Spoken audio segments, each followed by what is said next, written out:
अस्सलाम वालेकुम वरहमतुल्लाहि वबरकातुहू। ऑडियो बुक्स जो मवाद यूट्यूब ते बेइंतहा मौजूद आहे, हर ॿोली में।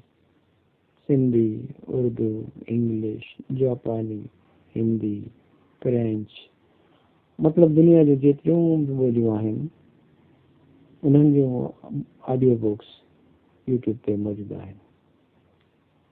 पर मुंहिंजे दिलि में ख़्यालु आयो त छो न इहो सिलसिलो आउं बि शुरू कयां।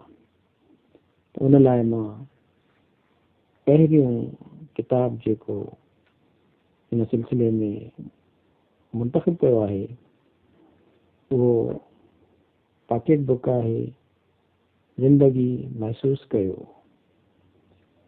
हैरत अंगेज़ महसूस करण जा 60 तरीक़ा, 60 ways to feel amazing। लेखक आहे लाइंडा फील्ड, सिंधीकार महमूद मुग़ल, छपाईंदड़ अमरता पब्लिकेशन हैदराबाद 2016 ईस्वी। ज़िंदगी खे महसूस करण जो पहिरियों तरीक़ो पंहिंजी अज़दवाजी ज़िंदगीअ खे बहितर कयो। हेठियूं कोशिशूं कयो, पंहिंजी अज़दवाजी ज़िंदगीअ ते ध्यानु ॾियो। जे उन में हाणे ध्यानु नथो रहेव त हिक ॿिए सां उन बाबति ॻाल्हायो।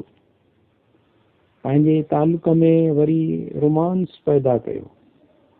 यादि कयो त पहिरीं साहित में अव्हां खे कीअं हिक ॿिए लाइ छिक महसूस थी हुई।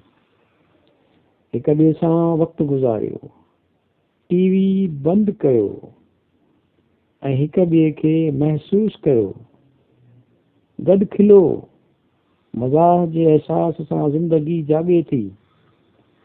पंहिंजी बेज़ार कंदड़ आसाइती यकसानियत खे टोड़ियो। तव्हांखे ख़बर पवंदी त ज़िंदगी छा आहे।